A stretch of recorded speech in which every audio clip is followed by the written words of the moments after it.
Hey everyone, Kevin Lewis with Home Life Benchmark Realty, bringing you your April 2023 Fraser Valley Real Estate Market Update.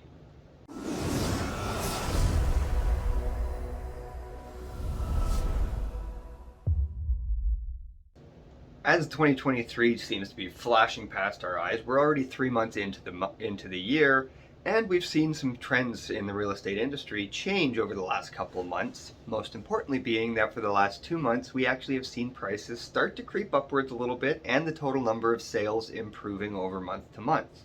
Now, of course, that's to be expected in this time of the year that April almost always has more sales than March. March almost always has more sales than February. However, if we compare those to the 10-year averages for those months, we are becoming closer to the averages. Of course, we are still quite a ways below the 10-year average for both sales and new listings and everything, but we're seeing things pick up more towards getting back to a more normal market. While it's certainly way too early to say that we're going to see prices start to skyrocket and multiple offers are going to be on every property again like it was a year and a half ago, it does look as if the market is going to pick up, and despite the fact that we're seeing more sales happen, we're still lagging in the total inventory for homes to choose from as well as new listings. Now, as we all know, the simple laws of supply and demand, that would pretty much dictate that when we've got more people buying and less people selling their houses, we're going to get into a situation where there is going to be more bidding wars, and there's certainly a potential for prices start to take off a little bit higher than what was expected for the year. For total sales numbers for March 2023, we saw 40% fewer sales than we saw in March 2022, but we did see 73% more sales than we did in February 2023. So year over year, we're down 40%, but month to month, we're actually up 73%. Now again, comparing different months and different years isn't always going to give us an accurate number of what we're looking at, so we go back to that 10-year average. For March 2023, we were about 25% fewer sales than the 10-year average would tell us we'd expect to see in an average March. Now this correlates pretty closely with the total number of new listings, and for the 10-year average on new listings, we're also looking at the fact that it's 25% fewer new listings than we expect in March. These numbers are lining up pretty closely.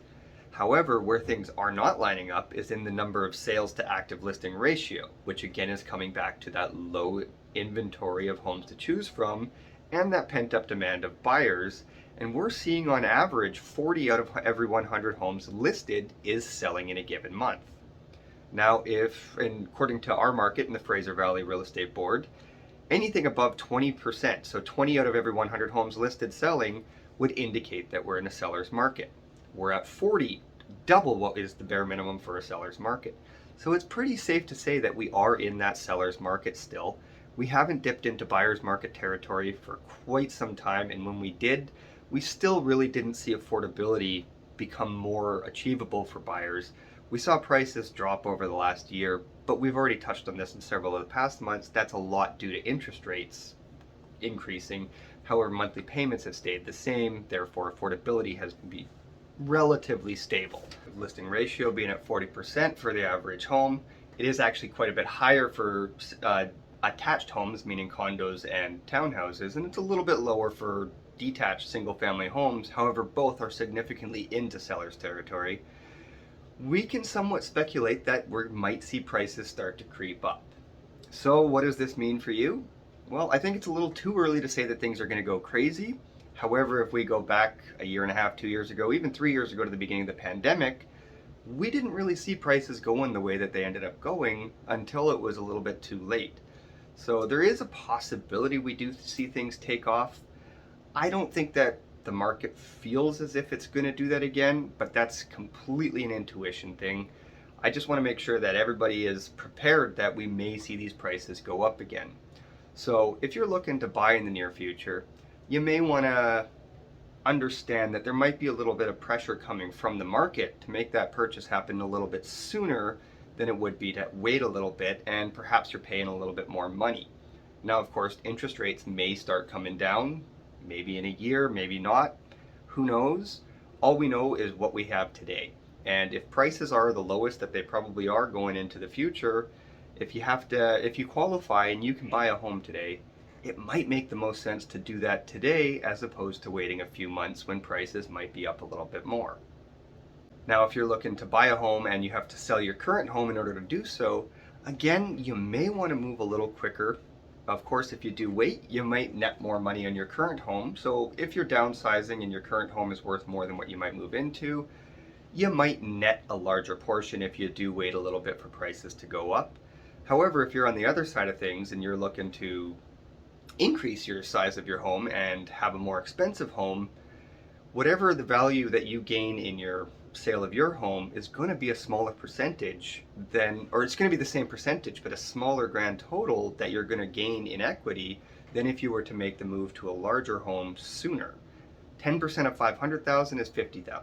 $50,000. 10% of a million is 100,000. Right away, you've made more money by having double the investment into it before the market increases. To add to this, if the market's going to continue to pick up the way it may do, we might start to see more and more multiple offers. If you're selling your current home, that's great to have multiple offers on that. But if you got to keep in mind, you're going to be buying. Do you want to buy into a market that has more potential for multiple offers on most homes than we're currently in? Or do you want to get things going a little bit sooner, have a little bit more time on the buy side? Yeah, it might take a little longer on the sell side, and you might net a little bit less on the sale than you would in a couple months. But again, you're going to pay less for the next home than you would pay in a couple months as well. So everything becomes relative, and it really depends on your unique situation.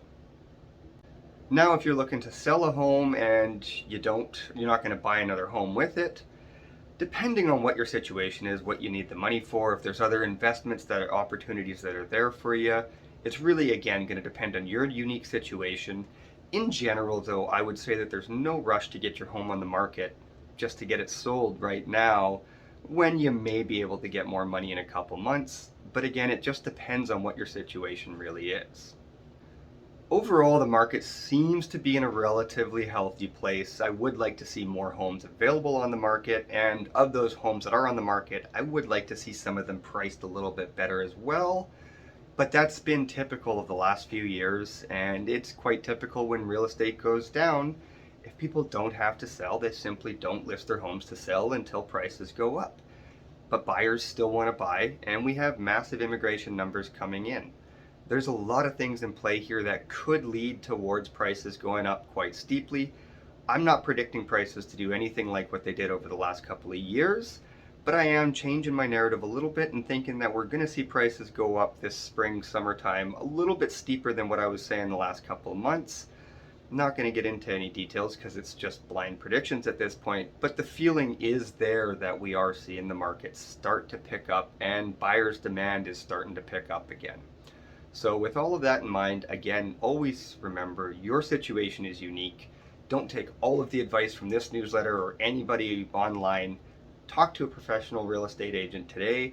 I'm happy to help you and get a plan started to make your next move as stress-free as possible. And it's never too early to start planning. If you're thinking about making a move in a year or two, let's get in touch today. We can sort of get the ear to the ground on what it is you'll be buying next. We can set up a neighborhood watch for your current home so you can see what homes around you are selling for and always have on top of an idea of what the value of your home is, plus many other things that we can do to make that move as stress-free as possible when the time is right for you. So be sure to get in touch soon, 604-218-5635. Give me a call, send me a text, leave me a comment below. However you want to get in touch with me, I'm always looking forward to hear from you and helping you make that next move as stress-free as possible.